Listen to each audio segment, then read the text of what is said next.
Bueno, muy buenas noches. No sé si me oís y me veis bien.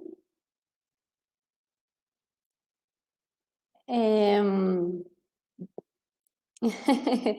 bueno, si no me oís, decírmelo por el chat y puedo cambiar el micro. Vale, genial. Bueno, muy buenas noches, bienvenidos a este pequeño programa, este vídeo, que forma parte de una serie de entregas de aliados de los virus, aliados de la vida. La idea era revivir el trabajo del doctor Máximo Sandín, que fue mi profesor en la universidad. Yo soy Almudena Zaragoza, soy bióloga. Le conocí en cuarto de carrera.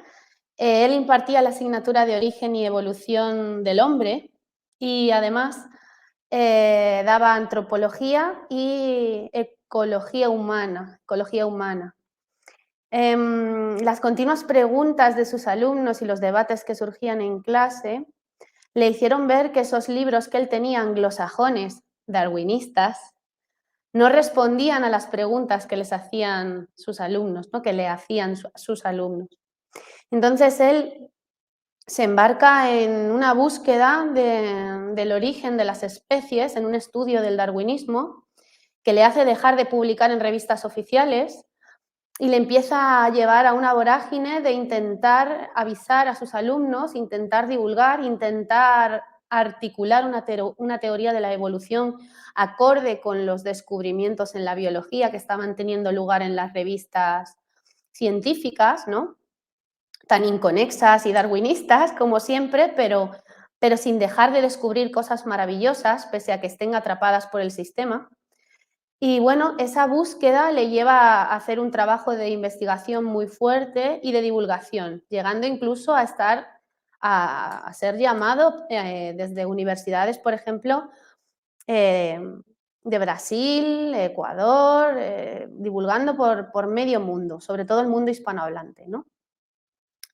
En un momento dado yo le propongo hacer una página web que reúna todos esos conocimientos, puesto que él se iba a prejubilar de la Universidad Autónoma y, y quizás el servidor de la autónoma le iba a borrar sus artículos y demás, y yo le ofrezco, ¿no?, reunir todo su trabajo. Eso me llevó 10 años de trabajo que han sido fascinantes y que ahora que él ya no va a continuar, por lo menos de momento, quiero poner a vuestra disposición. Entonces, he hecho una intro, a ver si os gusta y empezamos. Vamos allá, venga.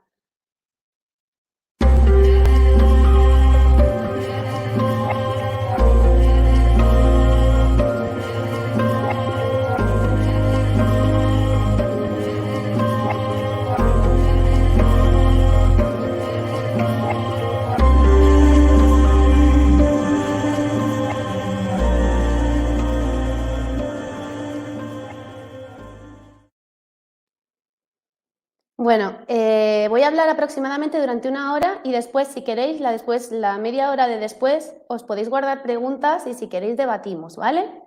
Elegiremos las que tengan que ver con el darwinismo y si queréis saco algunas preguntas a la pantalla y podemos comentarlas, ¿vale? Durante la media hora posterior. Bueno, quiero empezar con una de las diapositivas que empezaba Máximo Sandín siempre sus clases, para que veáis lo sorprendente de lo que mostraba. Y bueno, yo las tengo porque me las pasó, he prometido que les voy a dar voz y que las voy a publicar, ¿vale? Pero es que son cientos, es un trabajo abrumador. Pero bueno, yo simplemente quiero poneros alguna para que veáis cómo comenzábamos las clases. Se ha ido a la 4, pero yo quería poner la 1. Ahí está. Vale, ahí está, fijaros. Noam Chomsky y las 10 estrategias de manipulación mediática. Utilizar el aspecto emocional mucho más que la reflexión. Hacer uso del aspecto emocional es una técnica clásica para causar un cortocircuito en el análisis racional. Y finalmente, al sentido crítico de los individuos. Por otra parte, la utilización del registro emocional permite abrir la puerta de acceso al inconsciente para implantar o injertar ideas, deseos, miedos, temores, compulsiones o inducir comportamientos. conocer a los individuos mejor de lo que se conocen ellos mismos. En el transcurso de los últimos 50 años, los avances acelerados de la ciencia han generado una creciente brecha entre los conocimientos del público y aquellos poseídos y utilizados por las élites dominantes. Gracias a la biología, la neurobiología y la psicología aplicada, el sistema ha disfrutado de un conocimiento avanzado del ser, tanto de forma física como psicológica. El sistema ha conseguido conocer mejor al individuo de lo que se conoce él mismo, y esto significa, en la mayoría de los casos, que el sistema ejerce un control mayor y un gran poder sobre los individuos, mayor que el que tienen los propios individuos sobre sí mismos. Y esta, la cuarta, el Instituto Tavistock desarrolló las técnicas de lavado de cerebro masivo que fueron utilizadas por primera vez de forma experimental en los prisioneros americanos de la Guerra de Corea.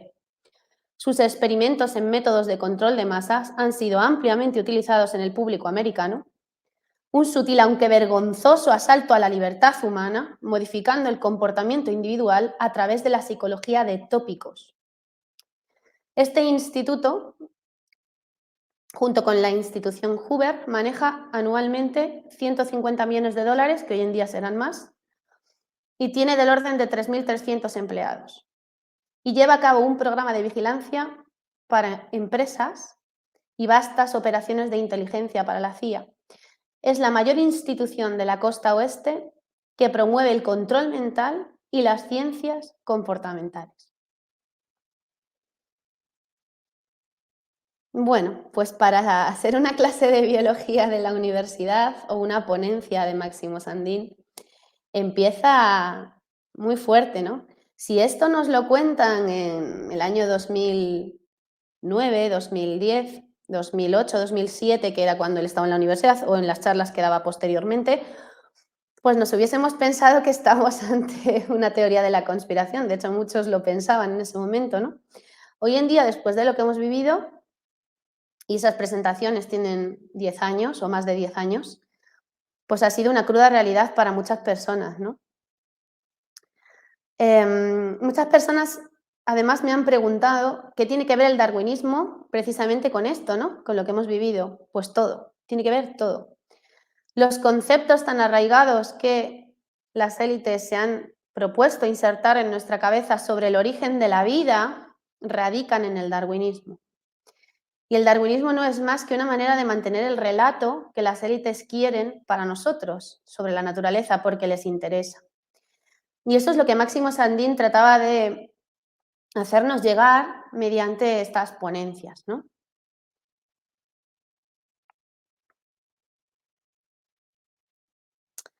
Vamos a leer un fragmento del maravilloso artículo de Máximo Sandín hacia una nueva biología. Dice, la victoria del darwinismo ha sido tan completa que es un shock darse cuenta de cuán vacía es realmente la visión darwiniana de la vida. Esa frase no es de él, es de Henry Gee, uno de los comentaristas de la revista Nature sobre evolución.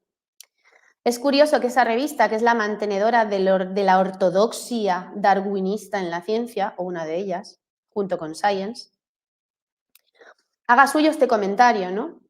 Quizás se refiere a que las investigaciones de última generación han desmontado todo el darwinismo, especialmente en el campo de la genética, biología celular, epigenética, embriogénesis, etcétera, ¿no?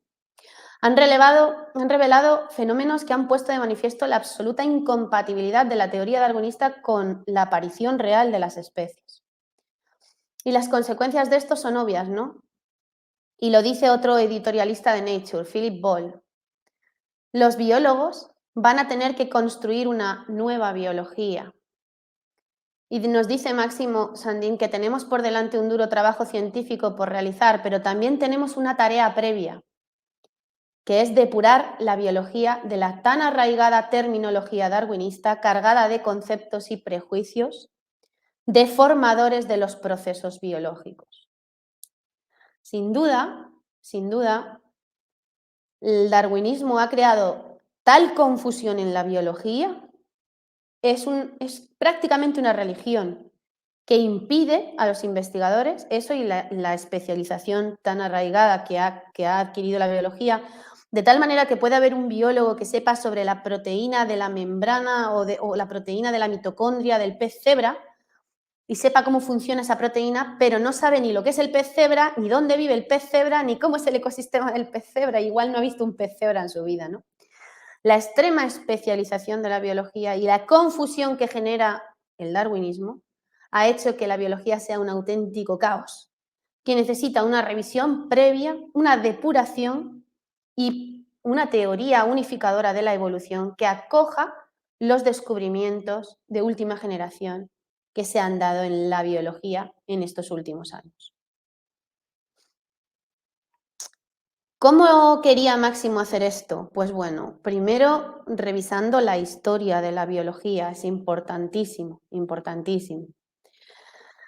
No podemos saber a dónde vamos si no sabemos de dónde venimos. Y precisamente la historia y a ciertas personas de la historia es a las que quieren hacer desaparecer para que no lleguemos a las conclusiones que tenemos que llegar. Nada tiene sentido en biología si no es a la luz de la evolución. Dovansky. Dovansky es un darwinista acérrimo que es el padre, junto con Mayr, Fisher y Haldane, del neodarwinismo o teoría sintética de la evolución o síntesis moderna. Moderna que es de hace 100 años, el siglo XX. No hay nada más moderno.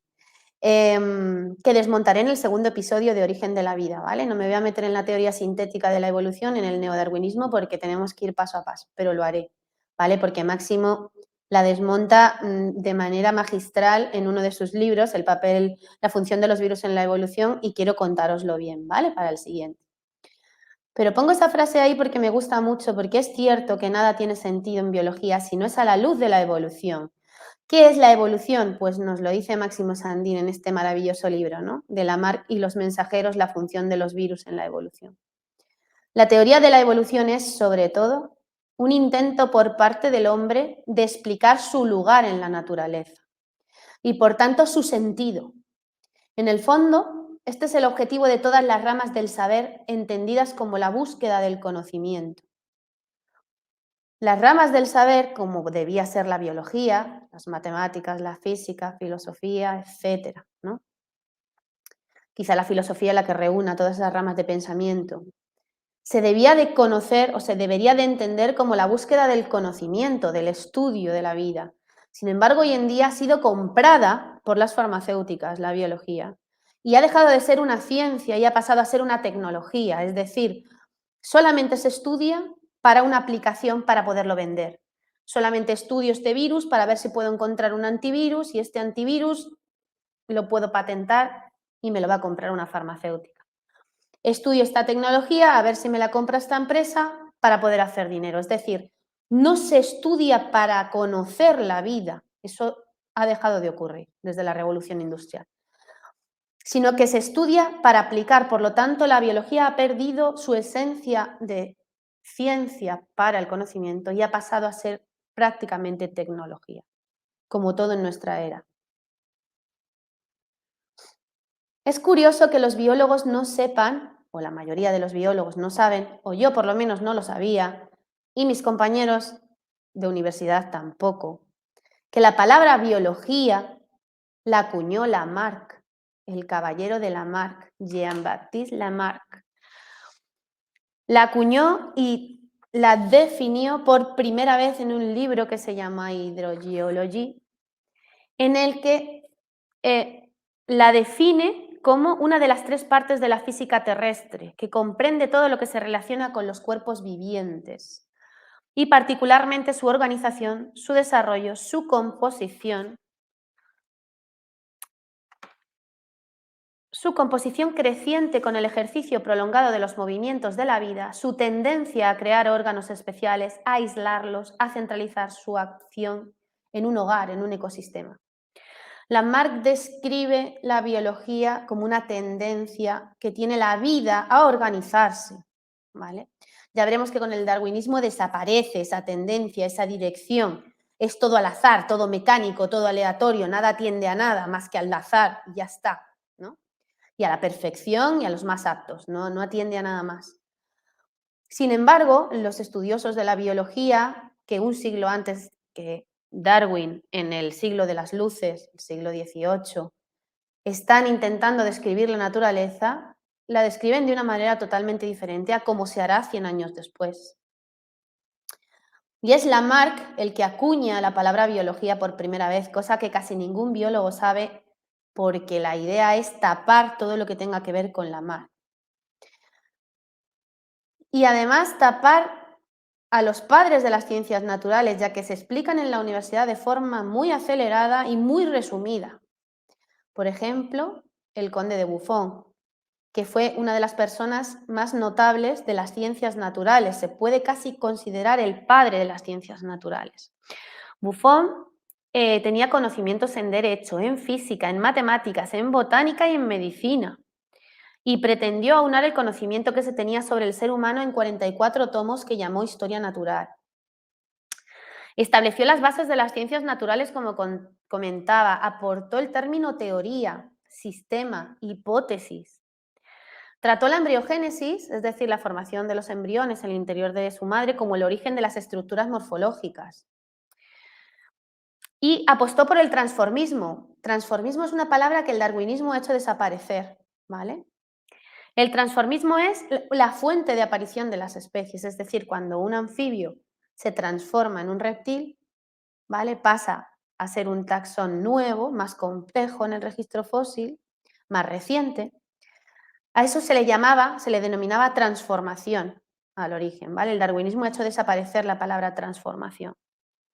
Pero a esta gente incluso se le llegaban a llamar transformistas, ¿vale? Después lamarquistas, a los estudiosos de la evolución, y por último darwinistas, ¿no? Es curiosa la historia. Cuvier, coetáneo de Lamarck, aunque más joven, además tenía los favores de Napoleón, cosa que Lamarck no tenía, pero también un estudioso de las ciencias naturales, conocedor del registro fósil, conocedor de la anatomía de los animales, el primero en proponer que los dinosaurios desaparecieron tras una catástrofe natural. Él estudió el registro fósil y él veía que las faunas aparecían en estratos fosilizadas después de catástrofes naturales, ¿vale? Y que después otras especies migraban y colonizaban esas zonas que se habían quedado ya sin nada, ¿no? Que habían muerto todas las especies, ¿no? Y eso podía explicar perfectamente por qué se pueden encontrar conchas marinas fosilizadas en una montaña, ¿no? Entonces él apostaba por una aparición brusca de las especies después de catástrofes naturales, cosa que hoy en día se ha visto que es real. De hecho, lo contaré en el segundo episodio, pero Stephen Jay Gould, que es un paleontólogo muy famoso que ya falleció, postuló la teoría del equilibrio puntuado, aparición de especies después de catástrofes, es decir, explosiones de biodiversidad macroevolutivas, nada de pequeños cambios en el tiempo, sino brusco, después de catástrofes naturales, ¿vale? Saint-Hilaire, también profesor de anatomía, de historia natural, tenía un profundo conocimiento de las estructuras óseas. Propuso la teratología, fue catedrático de zoología, profesor de historia natural. Propuso la teratología es el estudio de las malformaciones durante el desarrollo embrionario y lo propuso como mecanismo de aparición de nuevas especies, es decir, como si en las especies tuvieran un patrón general estructural y en el desarrollo embrionario la modificación de ese patrón estructural pudiese dar lugar a estructuras nuevas y aparecer especies nuevas. Hoy en día, con los conocimientos actuales, le han dado la razón, porque hoy en día, aunque lo contaré también en el segundo episodio, pero se conocen los genes Hox, que son los genes estructurales que tienen todos los organismos. Dicen, codifican para cabeza, tronco, abdomen, ¿vale? Y desde una mosca que tiene los ojos en la cabeza, la boca en la cabeza, en el tórax tiene el aparato respiratorio, el digestivo, en el abdomen tiene el aparato reproductor, el excretor. Desde una mosca hasta nosotros, ese patrón estructural es el mismo. Nosotros también tenemos los órganos de los sentidos en la cabeza, el respiratorio y el digestivo, y el excretorio y el reproductor en la parte final. Es decir, los organismos más o menos compartimos una estructura, pero debido, y lo contaré en el segundo episodio, a modificaciones en el desarrollo embrionario, pueden aparecer especies nuevas, ¿vale? De una manera muy rápida. Y no solo un individuo, como decían los darwinistas, sino varios. Porque si solo aparece un individuo modificado, imaginaros el primer reptil en una tierra de anfibios, ¿vale? No podría reproducirse con nadie. Entonces, la evolución tiene que ser un fenómeno colectivo. La aparición de especies tiene que ser un fenómeno colectivo, nunca individual. Y estos investigadores, estos estudiosos, estos naturalistas, filósofos ilustrados, ya hablaban de todo esto. Bueno, Saint-Hilaire es un poquito posterior, ya hablaban de todo esto, ¿no? El libro Filosofía Zoológica no estaba disponible para comprar. Es curioso que el de Darwin lo puedas comprar en cualquier sitio y el de Lamarck no. Es curioso, cuanto menos que al padre de la palabra biología, su libro no esté por ningún sitio. Gracias a un compañero mío de la universidad, que también fue alumno de Máximo Sandín, y otro compañero, Daniel Heredia y demás, han editado este trabajo, Filosofía Zoológica, ya se puede comprar en Amazon, o sea que estupendo. Yo lo tengo, es precioso este libro. Y bueno, simplemente comentaros que la filosofía era la sabiduría, ¿vale? En la época de los ilustrados. Los filósofos eran escritores ilustrados. La palabra filosofía es el amor por la sabiduría. En su origen, en el griego, implica la búsqueda del entendimiento de las causas, principios de la realidad, a través de un razonamiento lógico, ¿vale? El movimiento intelectual y cultural denominado Ilustración, al que perteneció Lamarck y gente notable en los campos de las matemáticas, de la química, incluso de la música, Mozart, ¿no? O sea, fue una época en la que digamos que se había dotado a las clases burguesas dominantes de amplios conocimientos y una buena educación y se había fomentado el pensamiento crítico y lo que se consiguió eran verdaderos cerebros que destacaron en todos los campos del conocimiento humano. Aquí nace Lamarck, en este momento, ¿no? Fijaros lo que dice, sabemos que cualquier ciencia debe tener su filosofía y que solo por ese camino hace progresos reales. Los naturalistas gastarán vanamente su tiempo describiendo nuevas especies, captando nuevos matices, todas las pequeñas particularidades de las variaciones para agrandar una lista de especies.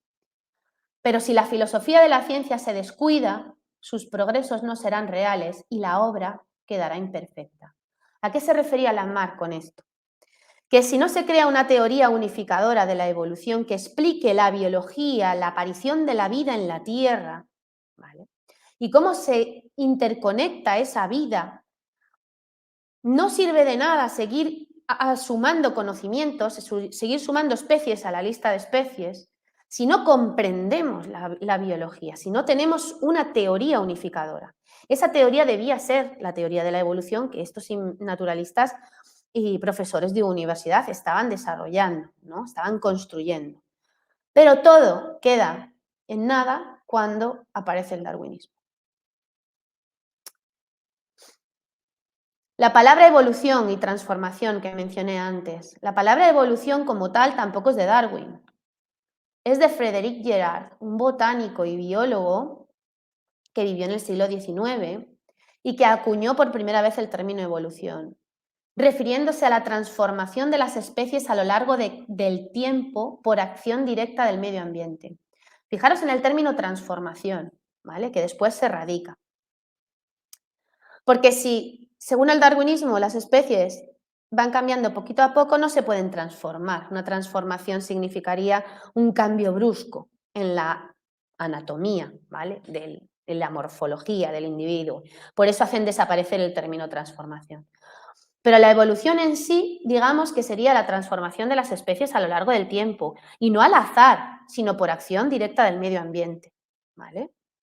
Es decir, grandes catástrofes naturales que ocurren, cambios en los climas de la Tierra y aparición de especies adaptadas a esos climas.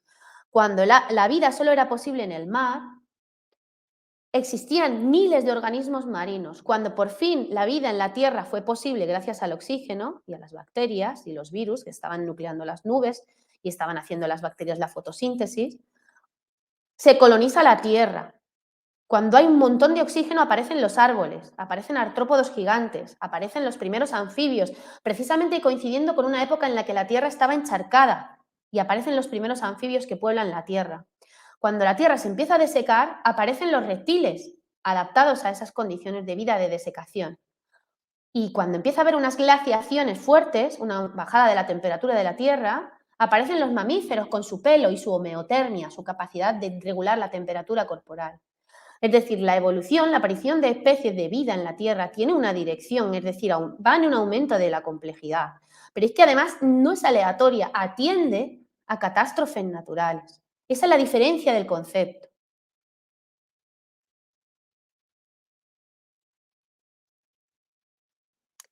Entonces, los verdaderos padres de la biología son Lamarck, Linnaeus, Saint-Hilaire, Cuvier, Buffon. Estos son los verdaderos padres de la biología, los verdaderos y olvidados padres de la biología. Y si la biología hubiese seguido el camino de estos verdaderos padres de la biología, probablemente hoy no estaríamos en la locura más absoluta que estamos viviendo, sino que estaríamos aunados con el conocimiento de la madre tierra, de la observación, conoceríamos más profundamente cómo funciona la vida, porque a día de hoy se estudia solamente para patentar, por lo tanto nos hemos olvidado del conocimiento y eso es muy grave. Un siglo después aparece nuestro amigo Darwin, que tanto le gustaba a Máximo Sandín, y es curioso que es en la economía y no en la biología en la que se basa la teoría darwinista. En octubre de 1838, esto es 15 meses después de haber emprendido mi estudio sistemático, se me ocurrió leer por entretenimiento el ensayo de Malthus sobre la población. Y como estaba bien preparado para apreciar la lucha por la existencia que por doquier se deduce de una observación larga y constante de los hábitos de los animales y las plantas, descubrí enseguida que bajo estas condiciones las variaciones favorables tenderían a preservarse y las desfavorables a ser destruidas. El resultado de ello sería la formación de especies nuevas. Aquí había conseguido por fin una teoría sobre la que trabajar. Él mismo en su autobiografía, en el año 1876, reconoce que es la teoría de Malthus en la que él se basa para armar su pseudo teoría de la evolución, ¿vale? Darwin, mis compañeros biólogos no lo sabían, yo tampoco, en la universidad nunca nadie nos lo dijo, era graduado en teología, no era ni profesor de historia natural como hemos visto, ni médico, ni todo. Habéis escuchado el currículum de los anteriores, ¿no? Pues el de Darwin era graduado en teología, además de la Iglesia anglicana. De hecho, está enterrado en la abadía de Westminster. El pobre Lamarck murió ciego y en la pobreza y está enterrado en una fosa común. O sea, daros cuenta de la diferencia de cómo te trata la historia, ¿no? De una manera o de otra. Como muchos de los coetáneos de Lamarck, pero bueno, eso es otra historia, ¿no? Malthus, que es en el que se basó Darwin para hacer su libro, de hecho Darwin lo reconoce en su autobiografía, no es nadie que haya dicho, no, esto no lo ha dicho un tercero, lo ha dicho Darwin, el propio Darwin. Malthus era otro cura de la Iglesia anglicana también, y quiero que veáis cómo pensaba. Ya entramos en el darwinismo, eugenesia y darwinismo. Todos los niños que nacen más allá de lo que sería necesario para mantener un nivel de población deseado, necesariamente deben perecer, a menos que se haga lugar para ellos mediante la muerte de personas adultas. Por lo tanto, debemos facilitar en un lugar de tonta y vanamente esforzándose por impedir las operaciones de la naturaleza al producir esa mortalidad. Y si tenemos la vista demasiado frecuente de la horrible forma de hambre, debemos fomentar diligentemente las otras formas de destrucción que obliguen a la naturaleza a usar.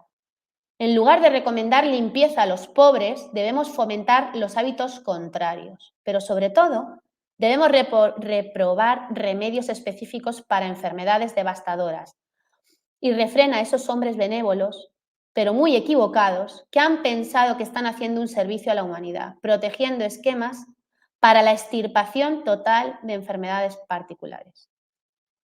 Así pensaba nuestro amigo Malthus. Él pensaba que los pobres tenían que seguir siendo pobres y tenían que perecer y que si no morían todos los niños que tenían que morir, pues que tendrían que morir adultos porque nos íbamos a quedar sin comida y entonces el mundo pues iba a ser un caos, ¿no? Entonces no había que fomentar políticas que estuvieran encaminadas a reducir la mortalidad de nuestros compañeros humanos de vida, ¿no? Así pensaba, claro, Darwin veía la naturaleza así, como una naturaleza hostil que elimina individuos, ¿no?, del medio. Darwin era una persona que tenía una visión de la naturaleza nefasta.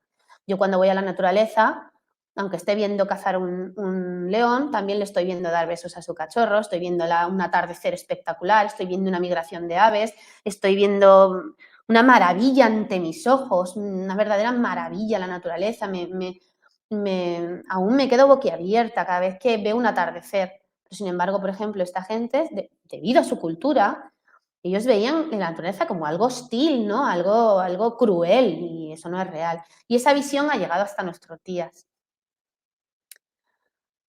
De hecho, otro de los padres del darwinismo es Herbert Spencer, ¿vale? Herbert Spencer es el que acuña el término de los más aptos. La supervivencia, mirad lo que dice.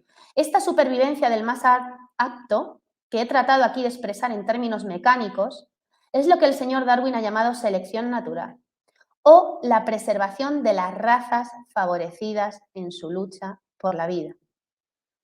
Que sepáis que el título de las primeras ediciones del libro de Darwin era sobre el origen de las especies o la preservación de las razas favorecidas en su lucha por la vida o por la existencia. Y después, en ediciones posteriores, se ha eliminado esta frase. ¿Por qué la habrán eliminado? Porque suena muy fea. Suena muy fea, pero era como pensaban, que era la naturaleza. Tan familiar ha llegado a ser esta verdad que parece superfluo citarla, y sin embargo es extraño decirlo ahora que se reconoce esta verdad por las personas más cultas, ahora que definitivamente han comprendido los eficaces resultados de la supervivencia de los más aptos. Más que se comprendía en tiempos pasados, ahora, mucho más que nunca en la historia del mundo, están haciendo todo lo posible que pueden para favorecer la supervivencia de los menos aptos. A Herbert Spencer le parecía fatal que los médicos curasen a la gente, que hubiese políticas para insertar a las personas pobres, a ellos les parecía fatal, iba en contra de la naturaleza. Este era su pensamiento, pero era una corriente sociocultural. Aquí en ningún momento se está hablando de naturaleza, ¿vale? Fijaros la diferencia del concepto de los padres de la biología, que sí que estudiaban la naturaleza y los fenómenos naturales, a estos señores que eran economistas, eran políticos, y esta gente hablaba de la sociedad victoriana de la época, para nada hablaban de naturaleza, aunque lo intentaron. Aquí va Darwin. Darwin, la verdad que el hombre era bastante honesto. Esto le encantaba ponerlo a Máximo Sandy. Dice, con las facultades tan ordinarias como las que yo poseo, es verdaderamente sorprendente que haya influenciado en grado considerable las creencias de los científicos respecto a algunos puntos importantes. Obviamente Charles Darwin no se consideraba a sí mismo un científico, porque no lo era, no lo era. Y hablaba de los científicos como algo ajeno a él, porque él nunca lo fue, él nunca lo fue. De hecho, los pinzones de Darwin y el viaje del Beagle es una de las trolas más grandes contadas en biología. De hecho, el capitán Fitzroy, que era el capitán del Beagle, se llevaba fatal con Darwin, se llevaban muy mal. De hecho, lo que se conserva de entre ellos es, pues bueno, que el capitán Fitzroy le criticaba a Darwin porque era un señorito, ¿no? Era una persona, pues que, como siempre, había tenido muchas ventajas porque su padre era médico de mujeres y de hombres muy adinerados de la sociedad de la época, ¿no? Y él era un niño, pues bueno, que tenía estas ideas, ¿no? Supremacistas y demás. Dice, parece ser que el viaje del Beagle no fue tan maravilloso como cuentan, ya que las discusiones entre el capitán Fitzroy y Darwin por las continuas inventivas de este eran constantes. Darwin jamás incluyó en sus notas iniciales del viaje las afirmaciones del ejemplo más famoso de su pseudoteoría de la evolución. Fue 9 meses después cuando se le ocurrió incluirlo. Hablamos de los pinzones, ¿vale? De Darwin. Jamás clasificó adecuadamente a lo que él denominó pájaros. Ni siquiera los llamó pinzones, los llamó pájaros. Tuvo que ser el ornitólogo, biólogo, Gould, el que clasificó las aves, y clasificó las aves de la colección del capitán Fitzroy, no de Darwin, que encima las mandó mal clasificadas y no sabía ni lo que eran. De hecho, el propio Fitzroy afirmó que las variaciones de los picos de los pinzones se debían a las condiciones del clima y la geografía, que las aves se alimentaban igualmente de insectos y de semillas, ¿vale? Este cuento de que los picos son en dependencia de la alimentación y que eran especies distintas, el capitán Fitzroy no lo apoyaba para nada. Decía que las aves eran únicamente variaciones y no eran especies nuevas, eran variaciones de las insulares, adaptadas a un hábitat, ¿vale? Bueno, esto es curioso también. De hecho, Emilio Cervantes, que es un investigador del CSIC, que tiene un blog que se llama Biología y Pensamiento, y os lo aconsejo, es una persona maravillosa, es un estudioso de la historia y del libro de Darwin, vamos, una pasada el estudio que hizo, y dice, en cuanto a los pinzones, en el origen de las especies se refiere a ellos como pájaros, sin indicar siquiera su especie, y lo hace en uno de esos párrafos en los que dice que no hay diferencia entre la especie y la variedad. Es muy difícil en estas condiciones saber la aportación real de Darwin al tema de los pinzones. Pero alrededor de los pinzones y del viaje del Beagle, que todo niño en el colegio oye esta historia, mi profesora en la universidad, una de las profesoras de evolución, se emocionaba contando la historia del Beagle y nada más lejos de la realidad. Pero ¿cómo es posible que estas historias hayan llegado hasta la universidad y hasta nuestros días, ¿no? ¿Cómo es posible? Pues con una gran campaña publicitaria y una propaganda inmensa y estructuras de poder en la sociedad científica. Si no, nunca esta teoría tan vanamente fundamentada hubiese llegado a ser lo que ellos intentan de tildar de la explicación de todo en la biología, ¿no? Este es el X Club. Yo tampoco lo conocía hasta que conocí a Máximo. La primera vez que le oí hablar del X Club me pareció muy conspiranoico. Luego tuve que ahondar en ello para darme cuenta de que era una realidad no una realidad, es que el X Club fundó la revista Nature. La revista Nature, que es la que usamos todos los biólogos como especie, o sea, como revista bandera. Todo biólogo sueña con publicar en Nature, dentro de la élite científica, ¿no? Y resulta que es el X Club el que funda la revista Nature. Y encima la funda para un propósito muy negro, que es destruir la biología, es decir, meter el darwinismo en absolutamente todos los artículos científicos, aunque estén hablando de cosas totalmente diferentes y contradigan totalmente el darwinismo. Se mete selección natural, se mete mutación, se mete azar y ya está, todo dicho. Se crea una confusión tremenda, pero esas palabras nos quedan grabadas para siempre. Y ahí tenemos la explicación del todo, ¿no? El X Club es fundado por Thomas Henry Huxley y fue descrito como una reunión de caballeros dedicados a promover las ideas malthusianas e imponer el darwinismo como ley natural. Fue fundado en el año 1864, también estaba Herbert Spencer, obviamente Darwin. En 10 años controlaban controlaban puestos en la Royal Society. Fundan la revista Nature para incluir el darwinismo como corriente de pensamiento impuesta en la ciencia, argumentando que una mejor ciencia, educación y apoyo a la investigación produciría trabajadores e innovaciones necesarias para mantener la supremacía británica. Para ello, Huxley se sume en una profunda reforma educativa a todos los niveles, imparte cursos a profesores, incluso llegando a ser rector de universidad. Bueno, pues nada, tenían un club de expertos, Darwin tenía un club de expertos a su alrededor que se encargaba de promover el darwinismo por todos los lugares, ¿no? Incluso en la universidad, por todos sitios, incluso una revista científica dedicada al darwinismo. Así se expandió por la Tierra. ¿Pero qué pensaba Darwin de todo esto? Pues bueno, Darwin tenía las ideas del X Club. Entre los salvajes, los individuos débiles en cuerpo y mente desaparecen pronto y los que sobreviven se distinguen comúnmente por su vigorosa salud. Nosotros, los hombres civilizados, en cambio, nos esforzamos por frenar el proceso de eliminación. Construimos asilos para los imbéciles, los mutilados y los enfermos. Legislamos leyes pobres y nuestros médicos apelan a toda su habilidad para conservar el mayor tiempo posible la vida de cada individuo. En consecuencia, los miembros débiles de la sociedad civilizada propagan su especie. Nadie que haya asistido a la cría de animales domésticos dudará que esto debe ser muy perjudicial para la raza humana. Es sorprendente ver la rapidez con la que la falta de cuidado o el cuidado mal llevado a cabo conduce a una degeneración en una raza doméstica, pero exceptuando el caso del hombre, casi nadie sería tan ignorante como para permitir que sus peores animales se reproduzcan. Yo llevo 10 años contando esto a los estudiantes de universidad que van a los cursos que imparto yo en mi trabajo.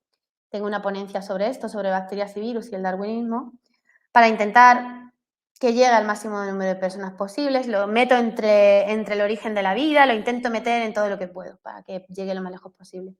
Y ha habido alumnos que me han llegado a decir que he cogido lo más rancio de Darwin y he contado lo más bonito de Lamarck. Es que, bueno, a eso mi pregunta fue, ¿has leído a Darwin alguna vez? La chica me dijo, no. ¿Has leído a Lamarck alguna vez? No. Pues ya está. Pregunta, respuesta adecuada. Lee a Darwin y verás lo rancio que era. Léelo tú sola. Si te ha parecido rancio, pues será porque lo sería, ¿no? O sea, a lo mejor lo que te han contado son cosas diferentes a lo que él sería, pero él era así, él era así. De hecho, se casó con su prima también porque él pensaba que tenía que quedar la raza reforzada, ¿no? Si se casaban entre ellos, en fin. En sus libros habla de palomas, que a él le gustaba criar palomas, habla de animales de granja, mezcla unas cosas con las otras. Es muy difícil tratar de entender algo en la naturaleza si lees a Darwin. Sin embargo, cuando lees a Lamarck, estás leyendo un escritor ilustrado del siglo de las luces, que no tiene nada que ver. Es que creó la palabra biología, invertebrado, las claves dicotómicas que usamos todos los biólogos para poder clasificar a los animales. Amaba la naturaleza, no sé, es que no tiene nada que ver. Entonces, cuando los alumnos escuchan esto, se piensan como que se les intenta manipular de alguna manera. Máximo siempre decía que es importante ir a la fuente para saber quién realmente nos está manipulando, ¿no? Es decir, aunque a ti te cuenten una cosa de Darwin, no te la creas, ve a la fuente, ¿vale? Es importante coger el libro de Darwin, leerlo, coger el libro de Lamarck, leerlo, coger los trabajos de Saint-Hilaire, de Buffon, aunque sea un poquito, y saber de qué estamos hablando, ¿no? Así pensaba, él era así. Entonces, claro, a la gente, como le han contado el viaje del Beagle, le han contado los pinzones y le han contado maravillas de este naturalista padre de la biología, pues claro, la gente cuando lee realmente cómo era él y lo que pensaba, se piensa que eso debe ser una fantasía. Pero son textos de su puño y letra. Hoy me decían en el chat que qué tiene que ver el darwinismo con lo que hemos sufrido. Pues todo, todo.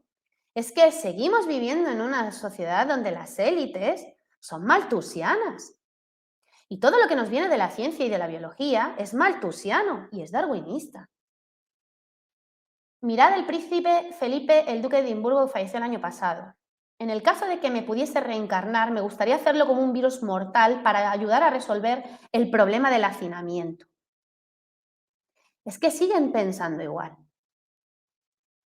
Entonces, si realmente estas personas que piensan así, que la vida es así, que no atienden a los descubrimientos de que la vida es cooperación, de que las células son bacterias y virus, de que toda la vida está interconectada mediante mensajes de información, que unos seres vivos no pueden sobrevivir sin los otros, que los ciclos biogeoquímicos terrestres están conectados con todos los individuos y piensan de esta manera y creen que la naturaleza, o nos quieren hacer creer que la naturaleza funciona así, quizá lo que funciona así es su cabeza o su sociedad, o la sociedad en la que vivimos. Y es una teoría socioeconómica, pero no natural y no biológica, desde luego. Pero usan la biología, porque la biología es la ciencia que estudia la vida y la necesitan para que la gente piense que el statu quo humano actual atiende a la selección natural y a eliminar a los que no valen para nada. Y que como es una ley natural, pues que tenemos todos que creérnoslo y es así, ¿no? Y se justifica el statu quo humano actual. Entonces, los padres de la biología son realmente los padres de la economía y de un pensamiento que, sinceramente, si vamos así, está a la orden del día que vamos de cráneo y que, desde luego, no pinta nada bien cómo va a acabar. El maravilloso Máximo Sandín nos dice en este artículo, después de 150 años, este artículo es del 2009, podríamos decir que después de 170 años, porque llevamos 20 más, bueno, un poco menos de 20 más de este artículo, pero vamos, o 13, pero da igual. Es decir, después de 160 años de concebir y tratar a la naturaleza en términos de competencia, coste, beneficio, explotación de los recursos, estrategias, hemos conseguido que ésta entre en recesión. Este alejamiento de la realidad de los fenómenos naturales ha puesto en grave peligro el futuro de la humanidad sobre nuestro planeta y hace necesaria, incluso urgente, la búsqueda de una concepción de la biología basada en conceptos y vocabulario científicos que nos vuelvan a conectar con la naturaleza antes de que sea demasiado tarde.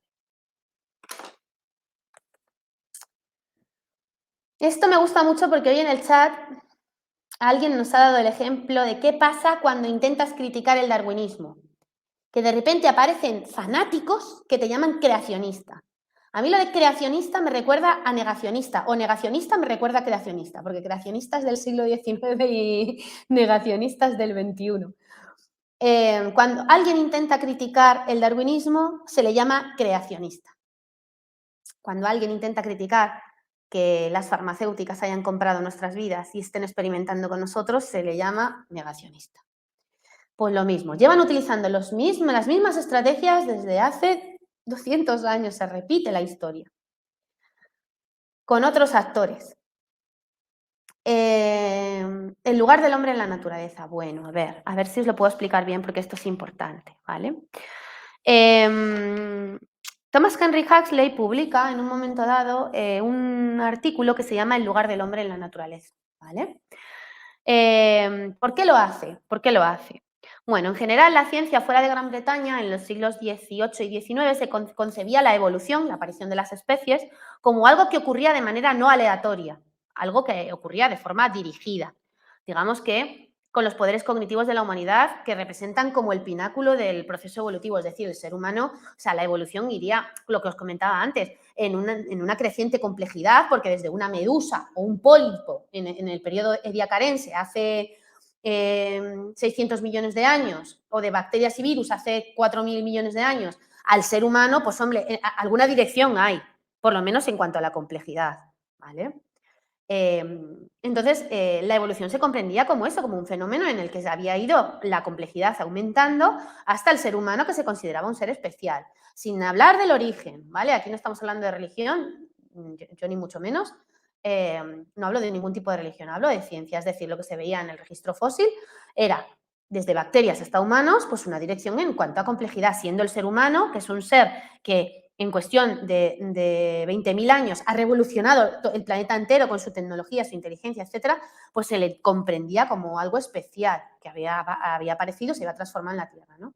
Bueno, para hundir esa optimista concepción del ser humano, Huxley publica El lugar del hombre en la naturaleza, donde se presenta por primera vez una evolución gradual. El gradualismo no viene de los darwinistas, viene de Lamarck, ¿vale? Que hablaba de la transformación en el tiempo, y de Gerard, ¿vale? Pero bueno, lo cogen los darwinistas. Donde se presenta por primera vez una evolución gradual del hombre en los simios. Esta afirmación dividió el mundo desde entonces en dos bandos. Aquellos que no consideraban al hombre como un descendiente de los monos se los llamó creacionistas, porque se supone que esa gente, digámoslo así, los que no creían que el humano venía de los monos, pues se los llama creacionistas porque alegando que ellos pensaban que era Dios el que había creado el ser humano, ¿vale?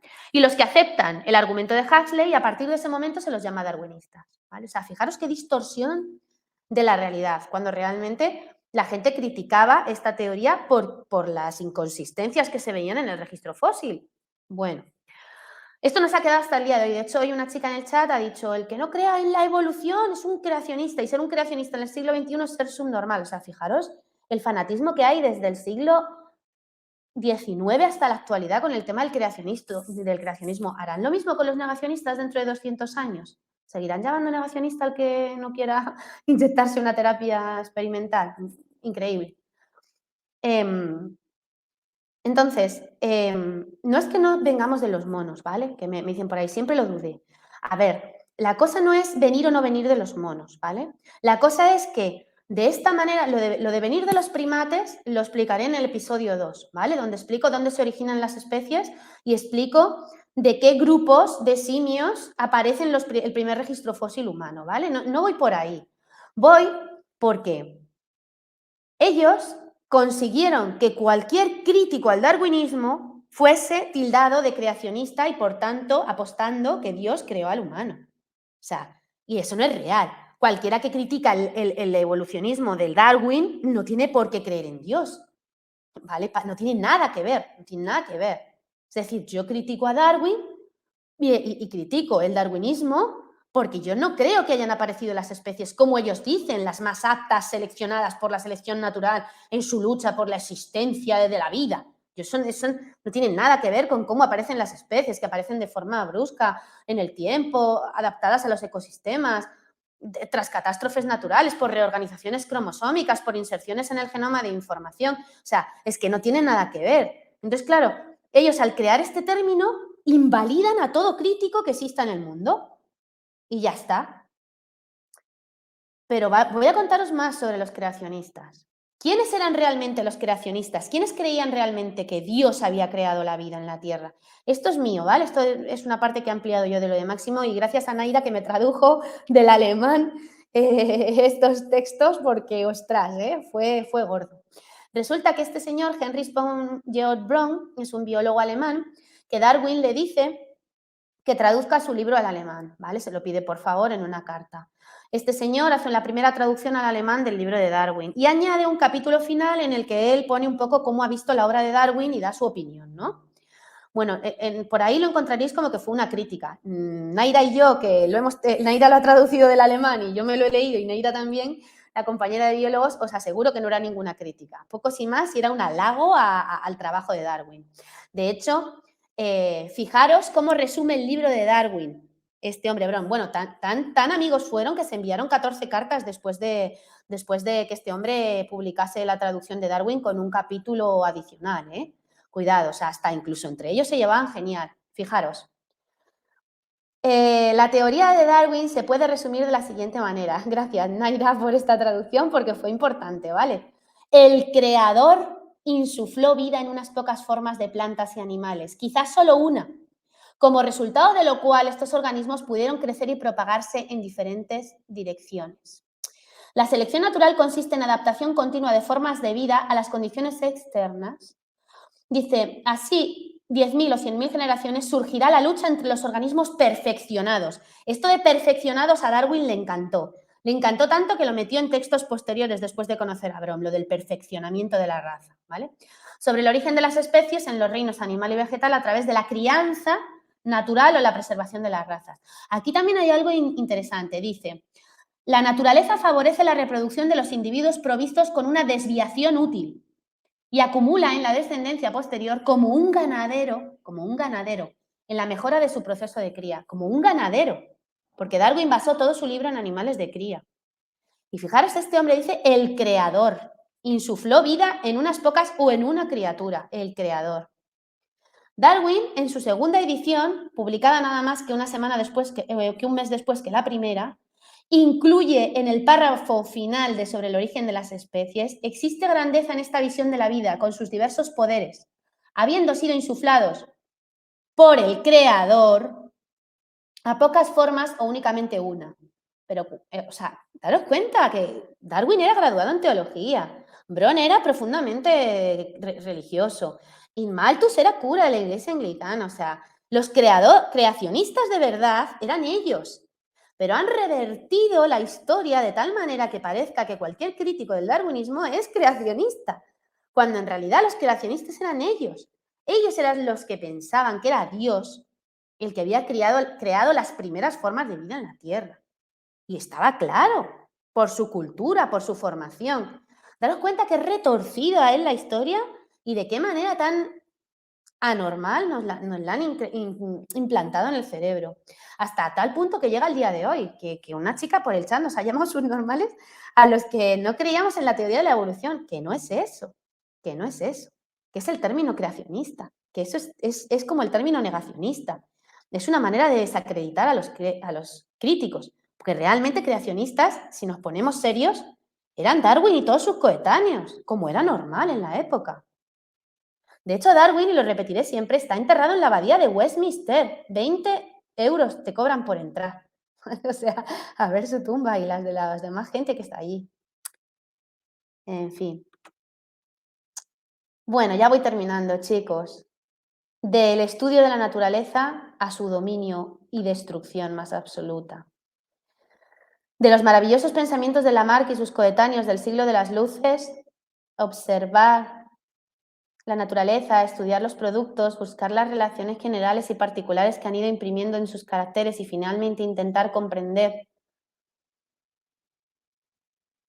el orden que hace imperar en todas las partes, así como su funcionamiento, sus leyes y los medios infinitamente variados que emplea para dar lugar a este orden. Es, desde mi punto de vista, ponerse en camino de adquirir los únicos conocimientos positivos que se encuentran a nuestra disposición, los únicos que, por otra parte, pueden sernos verdaderamente útiles y, al mismo tiempo, nos pueden proporcionar las satisfacciones más dulces y limpias, capaces de aliviarnos las inevitables penas de la vida. Fijaros cómo pensaba Lamarck. La naturaleza es la única que nos puede proporcionar las satisfacciones más dulces y limpias, capaces de aliviarnos las inevitables penas de la vida.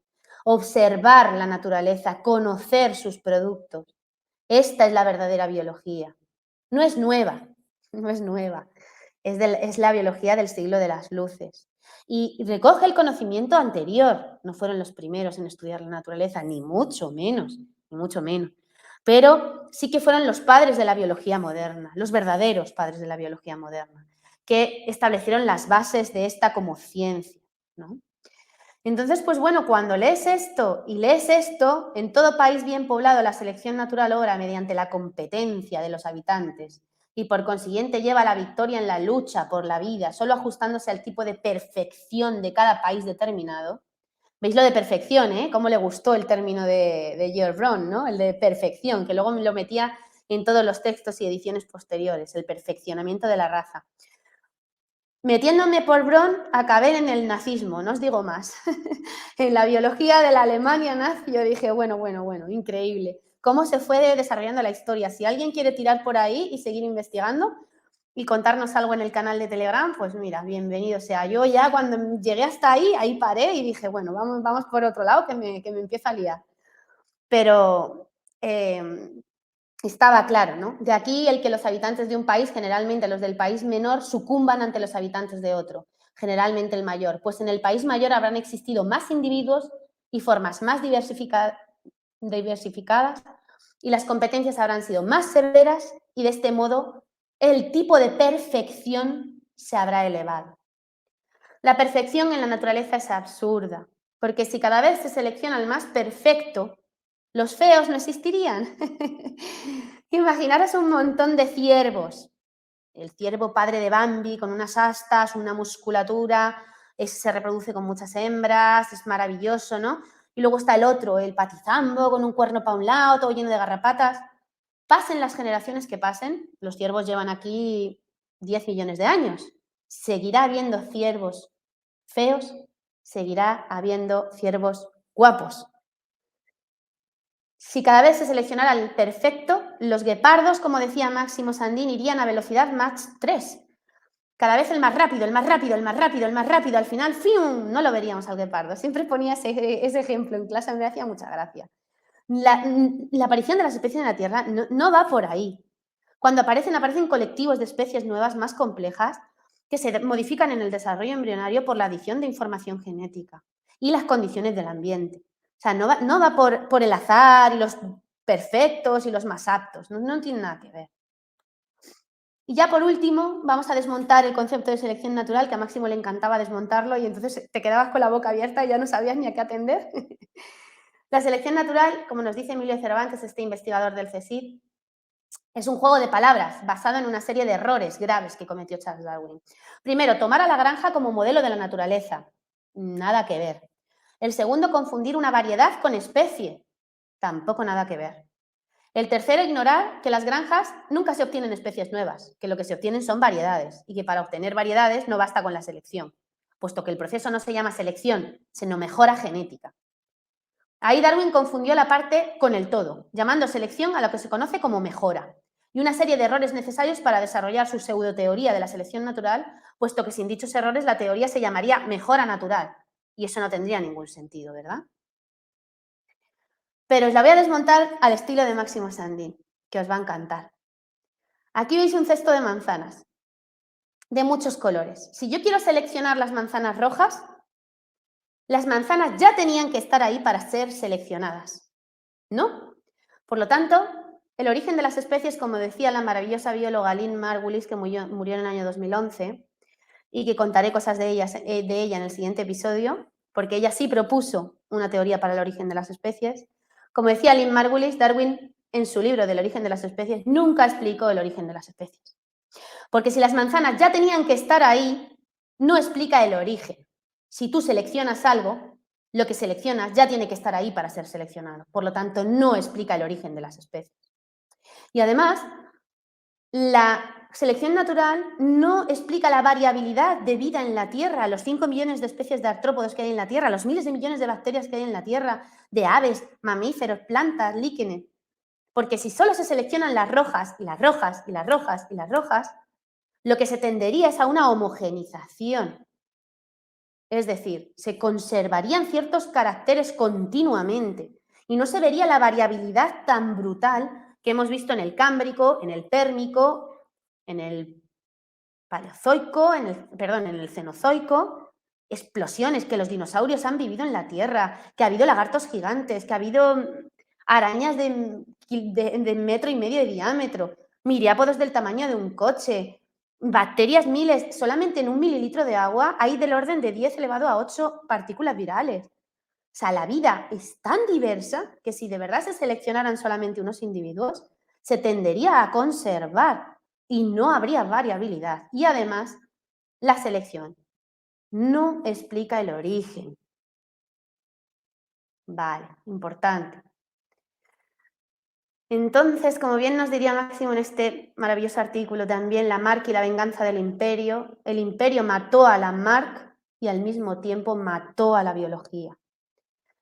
No escribo para aquellos que examinan rápidamente los libros nuevos, casi siempre con la intención de hallar en ellos sus ideas preconcebidas, sino para los pocos que leen, que meditan profundamente, que aman el estudio de la naturaleza y son capaces incluso de sacrificar sus propios intereses por el conocimiento de una verdad nueva, Lamarck.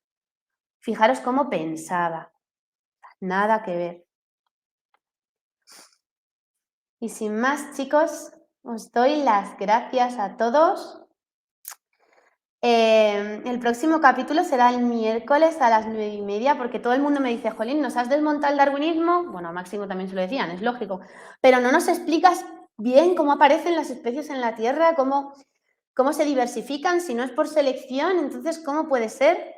Lo voy a explicar todo, ¿vale? Pero lo explicaré el miércoles que viene a las 9:30 en Twitch. Voy a explicar la teoría de Máximo Sandin sobre el origen de la vida, sobre las bacterias y los virus como constructores de la vida. Os voy a explicar lo que son los estromatolitos, que son los primeros signos de vida de la Tierra, casi 4 millones de años, que están en la bahía de Shark, en Australia, maravillosas concentraciones de miles de microorganismos que hicieron posible la vida en la Tierra.